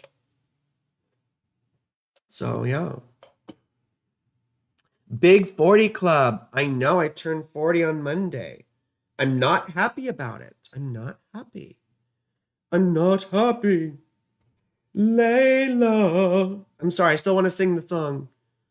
Doodle-doodle-doo. Do-do-do-do-do-do-do-do-do-do. Anyway, Cancer rising. So, well, you're probably happy to get Mars out of your first house. Especially for a Cancer rising, this can be quite agitating. Like, you can have an abundance of energy on the one hand, but it's not good energy. It's like agitated. It's anxious, right? It's frenetic. Hopefully you didn't get any cuts or burns, because when Mars is unhappy in the first house, you know, when we're cooking, we can get it, you know, get little cuts and nicks and burns. So for those of you Leo risings, please be careful in the kitchen. Okay. And also for Leo risings, you want to get exercise because you will have boundless energy. For the Cancer risings who are having Mars or just had Mars leave their first house, it wasn't like the exciting boundless energy. It wasn't like they wanted to go for a run. It wasn't like they wanted to go for go for a swim or go to the gym. It was more likely that they wanted to get people out of their face, or they were just they were moving too quickly, right? They wanted to get things done. They wanted to speed through stuff, you know. It like that movie where the dude fast forwards, Adam Sandler, you know. I don't know if anyone remembers that movie. It was a terrible movie and it was stupid, and Adam Sandler isn't even funny. But it made me think of that. Like we want to fast forward through these things, you know. So anyway, so it would be nice. You love that song anyway. Yep, angry energy still. Well, the angry energy should go into your second house now. And you're going to want to lock up the credit card and just be careful about spending too much money, because now that you're feeling a bit better, or maybe starting to feel a bit better, it's like, ooh, you know, I want to doll up. I want to make myself click. That's the name of the movie. Yes, it was a stupid movie. Or maybe you like it. I don't know. But I think I just saw it like on TV one time. It was like the edited version on TNT or whatever. No one remembers TNT or television anymore anyway, because wait, you know, we used to say radio, TV killed the radio star or whatever. Now it's like streaming killed the TV star. I don't, anyway, I'm sounding stupid right now. So, and I need to go in a little bit anyway. You poor thing. You were left out as a kid too. Um, you don't know how to have fun. Did you have difficulties with childbirth? Did you not want children, or did you have children too young? Or did you have a miscarriage? Maybe C-section? Grow up too quickly? Fixing's a car and it's expensive. Yeah. Click was terrible and it still made you cry. Well, you're sensitive like I am probably. Although you have a Venus in Aries and she rules your 11th and your 4th. Yeah, I wonder about you and Dad. I wonder about you and Dad, because Venus isn't happy. Oh, C-section. Okay, well, there you go. C-section. But you probably still don't know how to have fun. You know, you probably still are quite serious. Or, you know, you were sort of, you know, bring me down. Like, oh my God, Courtney's bumming, or not Courtney, Layla. Layla's bumming me out. God. Layla from Futurama is bumming me out.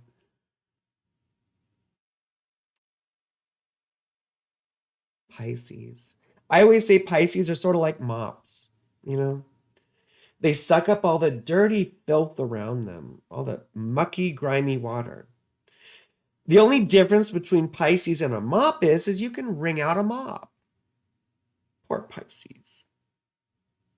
Pisces Mercury. Oh my goodness. Pisces Mercury. Pisces Mercury. Ooh. Excuse me. I always make fun of Pisces Mercury. It's like the Magic Eye posters from when we were kids.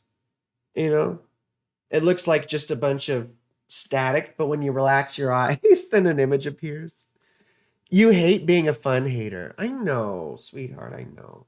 It does get better. It does get better. You know, Mars rules your fifth house and is in your 10th. So I have my 10th house ruler in my fifth.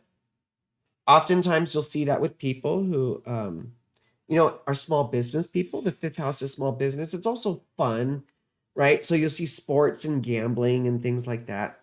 You'll see people who do entertainment, people who do cam girl work, people who do expression or performance of some kind. Or teachers, elementary school teachers, or people who work with children, all that sort of stuff. Anyway, we should talk about the transits. So you're on the 4th and 10th house axis here for the eclipses. So this is a time of, I hate the word fucking manifestation, because New Age idiots use it so much, but it's a time for manifestation. It's a time to make shit real. It's a time to make things happen.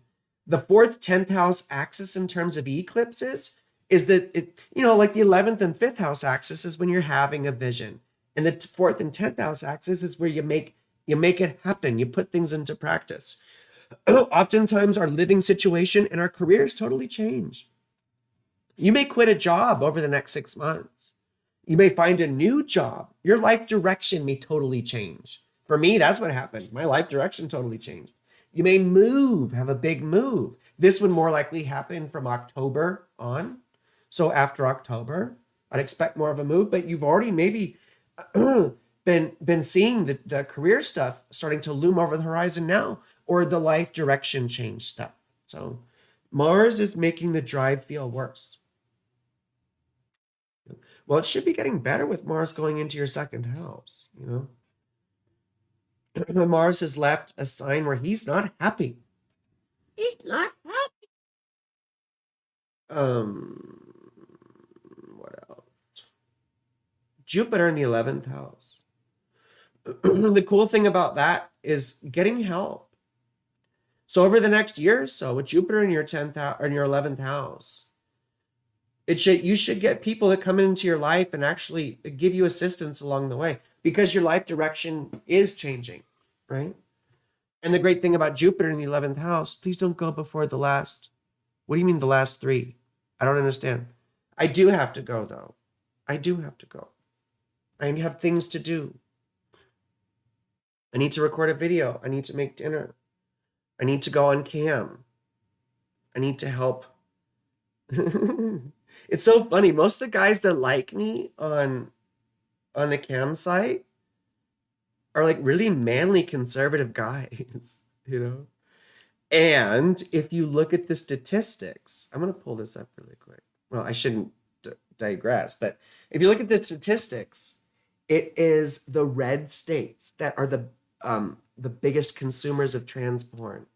So anyway, well, I'll go off of Leela then and move on to the next person. So you got Saturn going through your 9th house for a bit, darling. So whatever you believe and think now is going to totally change. So it's going to totally change.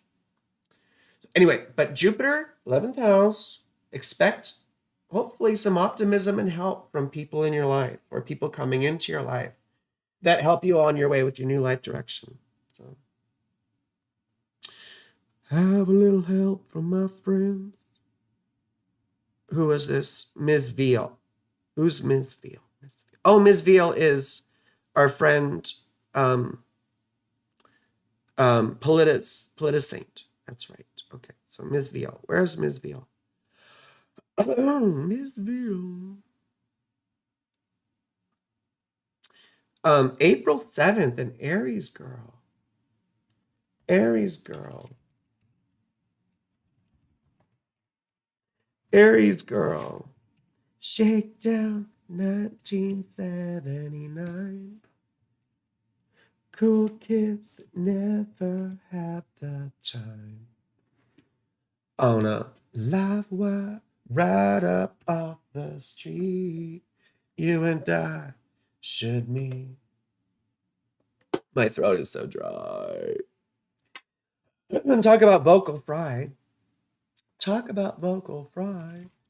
Youngstown. Not Oldstown, but Youngstown, Ohio. And I don't even care to shake these zipper blues. We've got Vio's charts. Oh, and Tim. I got to look at Tim's too. Tim Cahill, Chicago, Illinois. 60652. Sorry. Scruff McGruff, Chicago, Illinois. That was big when I was a kid. So Sag rising again. So don't get pregnant, Vio. Don't get pregnant. Oh, well, you're more like my age. So hopefully you've had your kids and you're done with that. So use protection. But you have Sun and Mars in the 5th house like I do. You are a horny girl. You are a randy bitch. And I mean that in the nicest possible way possible. In the nicest possible way. Sorry. The thing about the 5th house, though, well, for you, it's a lot nicer because your Sun is exalted and your Mars is in domicile. But it's interesting because the 5th house is children. And a lot of us with 5th house placements are very sort of childlike and innocent. But then we often have lost our innocence too.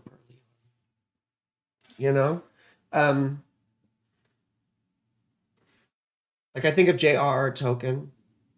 He wrote books about these, innocent little hobbit creatures who have to go on these terrible, excruciating missions. He went to World War I. It was unparalleled carnage. Disgusting stuff we can't even imagine. So I'm not saying we've gone through that sort of carnage, but I'm saying that we can relate to being childlike and yet having had our innocence stolen from us oftentimes. You have a gibbous moon. I mean, it's around a gibbous moon. It's like trine, And that I have a gibbous moon too. So it tends to make us more optimistic and visionary. We're the ones who are building things up. We have ideals. And, holding out a vision for the future. So quite interesting. Anyway, so the eclipse was in your 5th house, like I said. So hopefully this is a time in your life now over the next 6 months where you're learning to have fun again. And then after that, from October to the following spring, it's going to be about learning to come out of your shell again. I mean, you've just come out of this phase in your life right now, or last year, where you were licking your wounds. You were processing big changes you've gone through. And now it's like, hey, we're coming out into the light of day again. We should be learning to have fun, to connect with people, right? To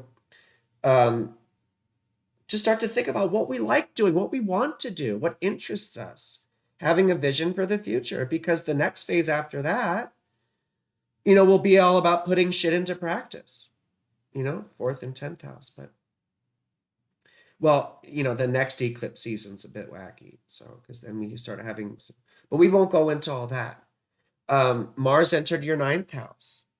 So just like I told other Sag risings, this gives us a bit of a zealous streak.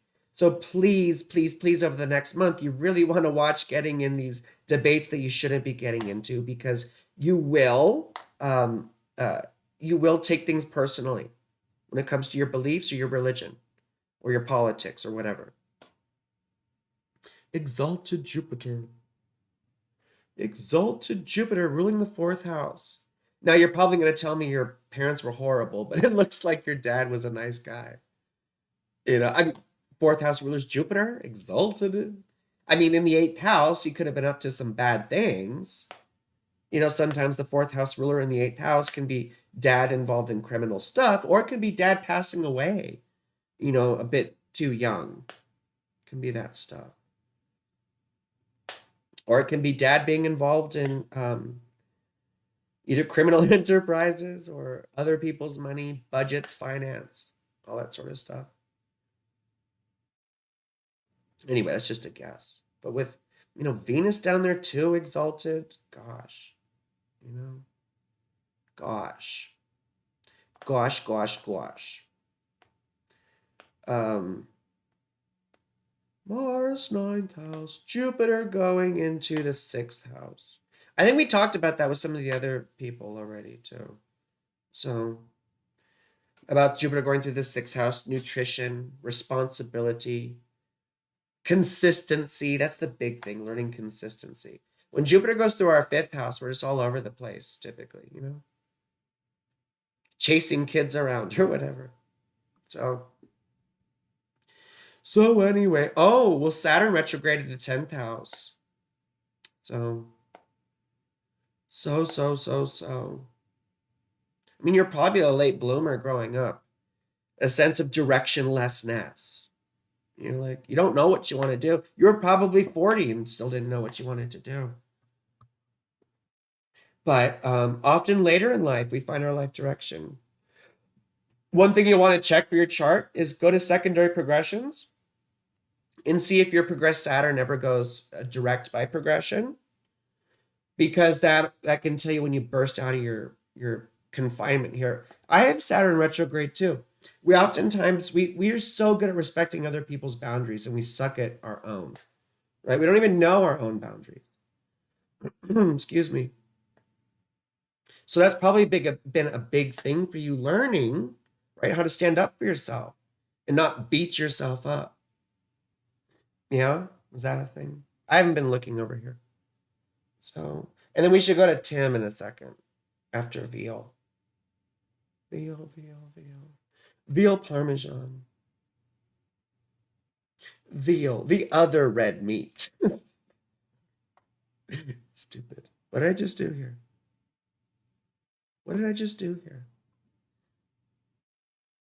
I'm sorry. I'm so out of it. I'm just going to look at this for shorthand. Oh, gosh. Moon trine Neptune.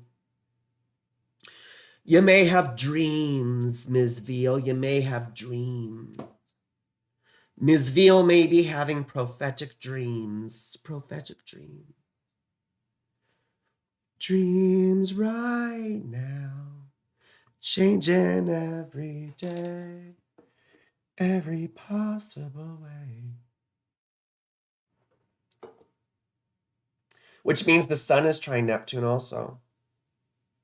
Just watch out you don't let your brain fall out of your head from being too open-minded. Right? Very, very mystical. Which is fine, but you got to keep your feet on the ground. Moon square Uranus, you're used to being a bit strange and weird and all that fun stuff, but you still have to communicate. Venus opposite Saturn can be a bit socially awkward. It can be very shy. It can feel like a loner. I'm a loner, Dottie. I'm a rebel. No one remembers Pee Wee Herman.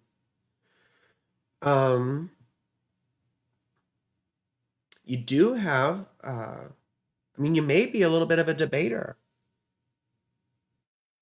When the sun is opposite Pluto, though, it's just, you get smashed periodically throughout your life. Just get used to it. And Mars is square your ascendant too. So, well, first of all, you might get dry skin. So I don't know if you get ashy or anything because Mars aspecting the ascendant like that. We have to moisturize quite a bit. So anyway, I should move on to Tim in just a second. See, your mind, you have all this, well, it looks like you have all this mystical, emotional stuff, but you have a really potent mind. You should be really intelligent, even though, you got, right, that unhappy Mercury, right? But he's also trine Jupiter, and Jupiter blows things up, and so even though you might be sort of dreamy natured, right? Mercury in Pisces just has a difficult time expressing itself sometimes. It can see very clearly in its head what it wants to say. But when it goes to say it, it's like, here, I want to see if you're saying anything. So I'm going to just snip Tim's thing here. And then I'll do Tim. Tim Salabim. Very dry. Ms. Veal's like, yeah, a kite. I don't read these aspect patterns. I did for many years, but they don't really amount to anything. And they get fetishized by modern astrologers. You see? Like, ooh, a kite. Let's go fly a kite up to the highest height. Let's go fly a kite and send it soaring. I love Mary Poppins.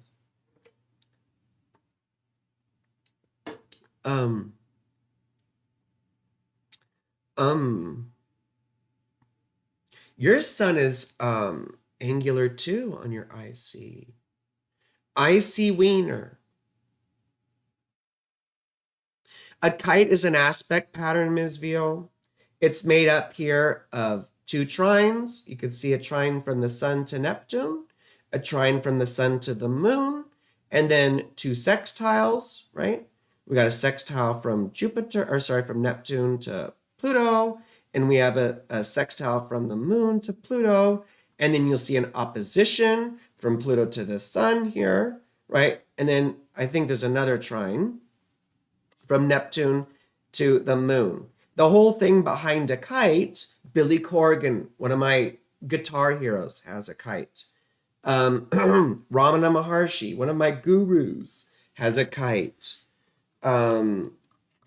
I have a whole paper I've written on these aspect patterns. Go to my website, frankielynch.com. Go to my blog and look up aspect patterns. I have an article on aspect patterns. I do not read them anymore, Sam I am. I do not play with aspect patterns. Green eggs and ham. But typically they symbolize, you see, when you start mixing all these things together, you get mud. That's what you get. You get mud. When you start, I've done astrology now for 18 years. I did aspect patterns for many years. And they create mud. You can read all these things a lot more efficiently without aspect patterns. But the whole idea behind kites is that it shows an extraordinary or exceptional ability in certain ways, in certain directions. But when you're trying to read it from all these fucking planets, it's like, it's like mixing every flavor of Skittles together at once, or making I can't say that word, making an SUI, right, at the soda fountain, like trying to mix all the sodas together. Orange soda, Coca-Cola, Sprite, root beer, Dr. Pepper. So, anyway, let's go fly a kite. What's really important here is first of all, Pluto opposite the sun, like I say, you get smashed periodically throughout your life. Everyone calls it transformation, but what that really means is regularly scheduled crises throughout your life. Okay? It's just how we learn, it's how we live. So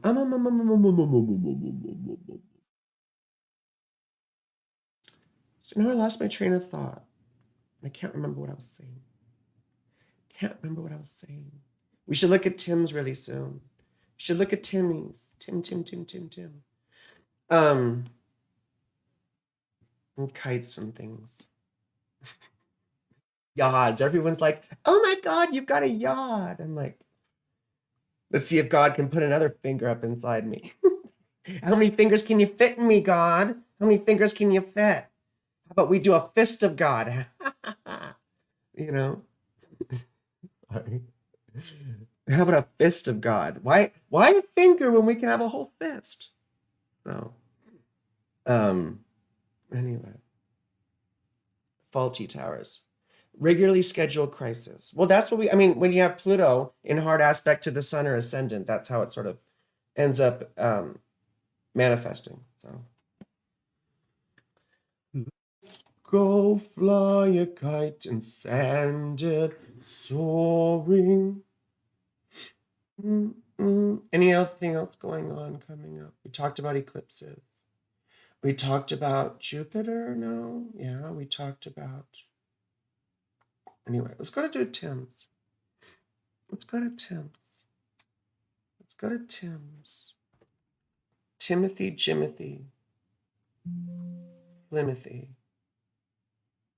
Oh, see, where's my fucking snip? I can already feel the Mars Pluto shit because I have no patience. I have no patience. I was supposed to go on a date with someone tonight and they canceled. And then I met someone else who wanted to go out with me tonight. And then I was already like, I'm already doing this, you know.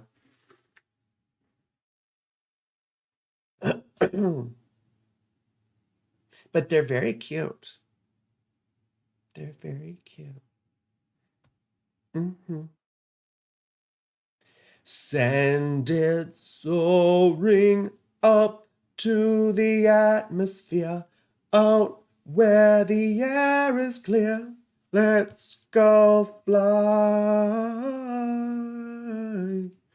I don't think I got that right that time. Let's go. Ex-wife's fucking birthday, you little bitch. Oh my God. That's so funny. Look at you. You have my ex-wife's same birthday. I mean, not the same year. Obviously, she's about 10 years older, but that's so funny. That's so funny. That's so funny. Scruff, Mega, Chicago, Illinois. 60652. Scruff, McGruff, Chicago, Illinois. 606. Oh, another fucking Scorpio rising. So boring. Oh, and you do have Mars in Leo. So this is your Mars return, baby. My new theme song is God Taught Me. People always tell me I'm built. Lord tough. Yeah, well, yeah, tough. I mean, when you have Pluto like that, you got to be tough. Is Tim even here still? FBI's most wanted. FBI's most wanted. Let me send you my book for my time in service.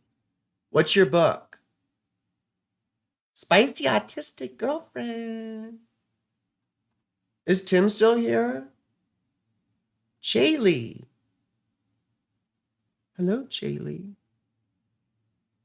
Who's lucky? You want to go out with me too sometime? I'm Polly, so. Not to be confused with Pollyanna or Pollywogs, tadpoles. Are you still here, Timmy? Oh, well. Scorpio rising. Scorpio rising. Boring. I mean, it's only boring because we've talked about this a lot already. But Mars return. Now, I mean, Tim already knows a lot about astrology.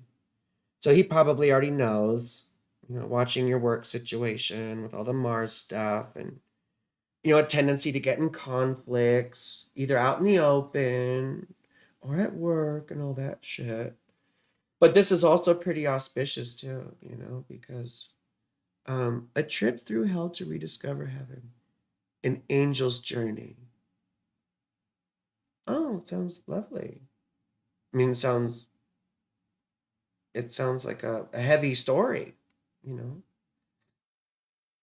a heavy story.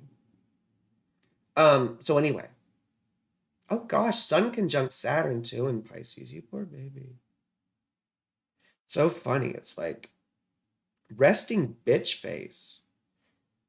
When I see Sun conjunct Saturn, I'm like, you need to smile more. Why so serious, Sun? And they're in the 5th house. Well, I mean, prospects of having children, I don't know. I don't know. Although you did say you got someone pregnant one time, so. But you probably had to grow up rather quick, didn't you?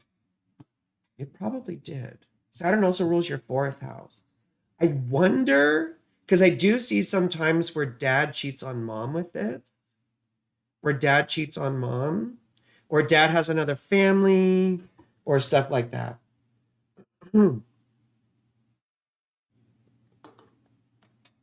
Or dad's, likes to get down, or it could be a gambler. But those are things that I've seen. Excuse me. But I have seen with multiple clients where dad cheated on mom with that. Hmm.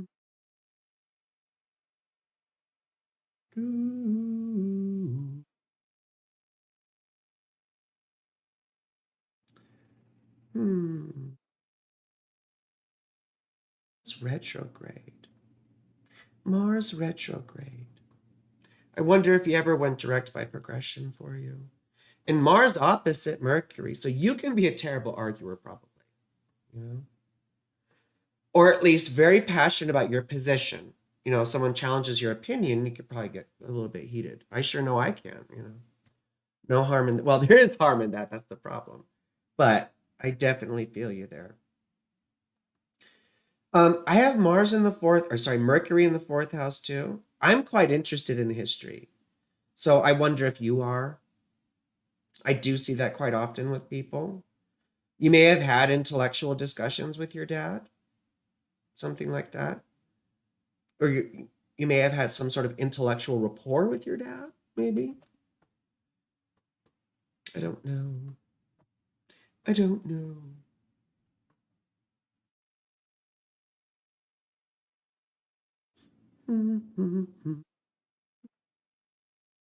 Well, but the thing about Scorpio rising, see, in